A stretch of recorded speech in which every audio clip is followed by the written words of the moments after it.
Anong bana magpapilala sa'yo? Idol. Banat bay, idol. Gising pa ba kayo?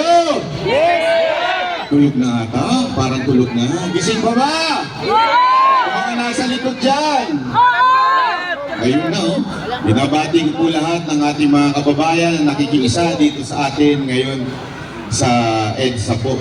Sa mga nasa social media, meron po mga humihirit dyan ng mga bayarang trolls at sinasabi nila bakit daw madami tayo pero iilan lang daw ang nandito.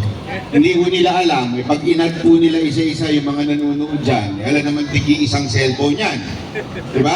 So ibig sabihin, magkakahiwalay yan na tao na nanonood sila. Pag inad mo po yan, isipin nyo kung gaano kadami yan. Dito pa nga lang kay Bistak, nakita ko kanina, 8,000, tama, di ba? Nanonood. O imagine mo pagkasya yung 8,000 dito. Nagkataon lang talaga na marami dyan na nagtatrabaho, hindi makapunta. Pero itong patunay na pagkain na ito na sumusuporta, ay marami ho talaga ang sumusuporta kay Pangulong. Hindi! Pangulong Sara Duterte!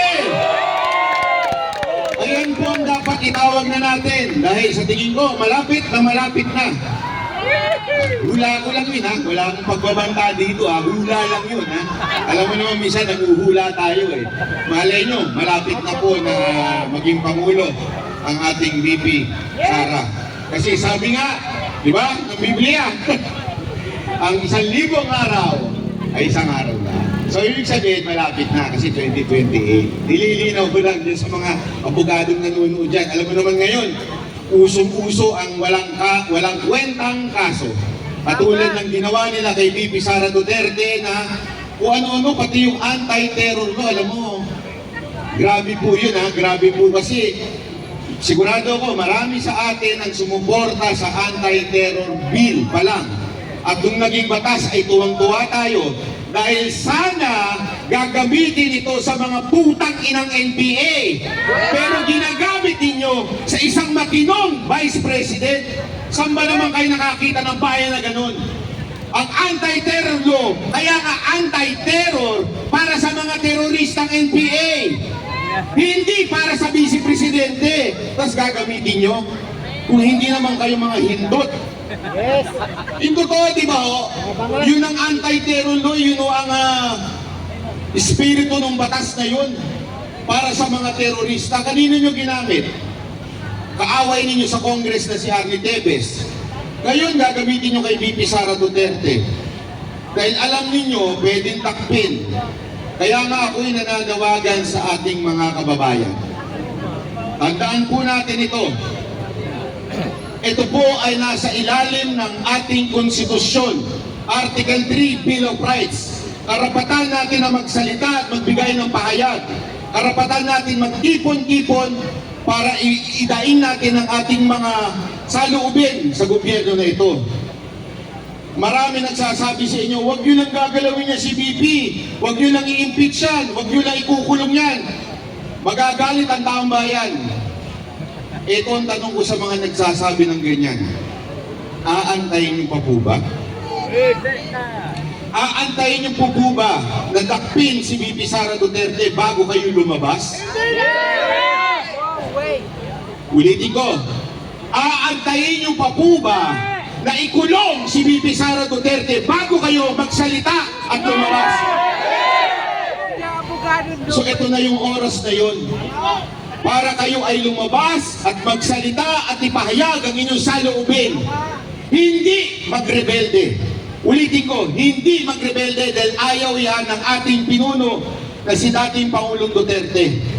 Wala po siya kahit kailan sinabing magrebelde sa gobyernong ito. Isa lang ang sinasabi niya, ipahayag natin ang ating saloobin na tama na, sobra na. Palitan na. Kaya mga kababayan, ayun, galit si Kuya. Ayun! Gusto mo dito? Pwede naman. Yun lamang po gusto ko lang sabihin po sa ating mga kababayan kasi marami ako nakikita dyan na may tatapang, sinasabi nila, ganito, huwag nyo lang gagawin yan. Ako, huwag nyo yung mga Mga kababayan, huwag na po natin antayin yun. Tama yan. Ako nga, nadudurog yung puso ko pagka nakikita si Bibi Sara Duterte na tinatarantado ng gobyerno ko. Tama. Sila sa inyo, di ba nalulungkot? Ako. Nung isang kernel dyan, nasasaraduhan siya ng pinto. Tapos nung sinabi nila na tinulak lang daw nung commander na nagbabantay kay BP Sara Duterte, kinasuhan nila. Pag tiningnan nyo yung video, walang tinulak dun. Tinabig lang ng ganun. Kasi nga naman, nakaharang po siya. At yun po ang trabaho. Ang hindi ko maintindihan, bakit si Browner hindi man lang pinagtanggol? Yun yung kanyang mga sundalo. Pwede niya naman panindigan yun eh. They're just doing their job to protect the Vice President. No matter kung sino yung pulis na yun. Ang trabaho ng mga nagbabantay kay BP Sara Duterte, kahit sino pa yan, kahit nga nung panahon ni Pangulong Duterte, dahil sa sobrang sikat ni Pangulong Duterte, kahit congressman, kahit senador, kahit sino pa, hahawiin ka talaga. Protocol yan. Kasama yun eh. Hindi dahil sa hindi nagtitiwala sa'yo, pero kasama yun sa trabaho nila. Eh ngayon, hindi ko naman sa nilalang po itong kernel na ito ha. Pero kitang-kita naman natin yung ginagawa niya kay BP Sara Duterte. Itinabig lang siya ng ganitong kaperaso, kinasuhan na. Sana naman, mawalang galang na po, AFP Chief. Harap niya pala ka ng buhay. Ipagtanggol niyo naman yung mga tao ninyo. Pagtanggol niya. Ipaglaban nyo naman sila. Huwag po kayong sunod-sunuran kay Marbil. Ano to? Si Marbil na ba ang presidente ngayon? O baka naman may nag-utos lang kay Marbil? Siya na ba ang presidente ngayon? Si Romualdez?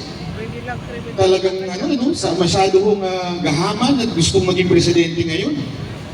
Alam nyo, kung mapapanood nyo yung interview kanina ni BP Sara Duterte, may mga nagsabi po doon na isa sa mga dahilan na posible kung bakit siya gustong ma-eliminate o mawala sa gobyerno ay dahil para pumalit yung mapipili ni Pangulong Marcos. At yan po ay maaaring mga senador o di kaya kongresista. Pero kung titignan po natin, sino po ba ang pinakamalapit sa Marcos? Yung speaker. So sa totoo lang po, yung speaker ang makikinabang kung sakali. Ulitin ko, kung sakali na mawala si BP Sara Duterte, si speaker po ang maaari sa isa sa pumalit. Gusto niyo po ba yun? Uy, aantayin niyo pa po ba? O kung hindi niyo naantayin, ipakita niyo po ang inyong saloobin dito. Pumunta po kayo. Again, wala ho itong pataasan ng IHE, whether veterans o EDSA. Pwede ka pumunta dito. Importante, magpunta kayo kung saan meron at kung saan kayo malapit. Pumunta kayo dito o kaya sa veterans. Dito yan sa So yun lang po yun. EDSA. O kung gusto niyo pumunta rin sa Congress, wala pong problema yun. Importante, makita po nila na hindi na ho tayo pumapayag sa nangyayari. Na hindi na ho tama ito. Ang amin lamang po, respeto sa batas. Yun lang yun. Respetuhin natin ang batas. Due process. Nasa Article 3 din po yan. Due process of law. Sa bawat Pilipino may karapatan po tayo. Eh lalong-lalo naman siguro ang ating Vice Presidente. May due process. Eh yun yung due process ng COA, hindi nila sinusunod. Alam niyo ba na exclusive po ang kapangyarihan na mag-audit sa COA? Ang COA ho ay may karapatan na sila lamang ang pwedeng mag-audit, hindi po mga congressman. Tama. Yan po ay binilagay sa ating batas, sa ating konstitusyon, para maging independent ang COA. Yan ang purpose nun. Independent dapat ang COA. Hindi sunod-sunuran sa presidente at higit sa lahat hindi sunod-sunuran sa speaker. Pero ano ang ginagawa ng mga congressman natin? Tinatakot po. Masyado marinig, idol. Paano yun? Pag hindi tama ang sagot at hindi sa tingin nila ay tama, ay ikukontempt nila po ito. Di ba po? Kaya dyan pa lang nakikita ninyo that there is no due process of law. Dahil hindi na nila sinusunod yung karapatan ng COA na maging independent. Sana mga kababayan, makita ho natin ito.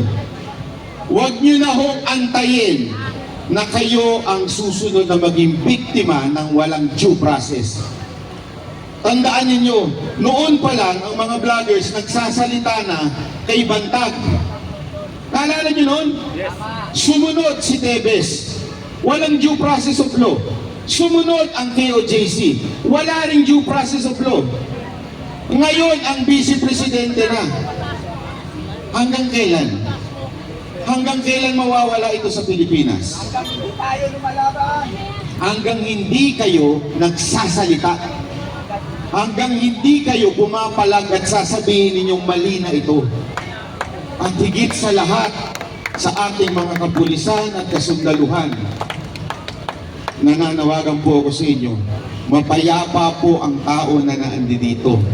Wala pong ginagawang masama, nire-respeto ang batas, nire-respeto, ito'y parte ng ating batas na magtipon-tipon. Karapatan po namin ito na manawagan din sa inyo. Please protect the Constitution. Yun lang po yun. Protect the due process of law in our land. Yun po ang aming panawagan sa lahat ng mga uniform personnel. Kung sa tingin ninyo nasa tama pa at sinusunod pa ang batas, kayo na ho nakakaalam yan. Hindi po kami. Dahil kayo po mismo ang nasa loob. Sinusunod pa po ba yan? O verbal na lang ang utos sa inyo? Nasa kamay nyo na po yan. Sabi nga ni Tatay Digong, wala na sa kamay ng mga Duterte yan. Wala na sa kamay nating mamamayan yan.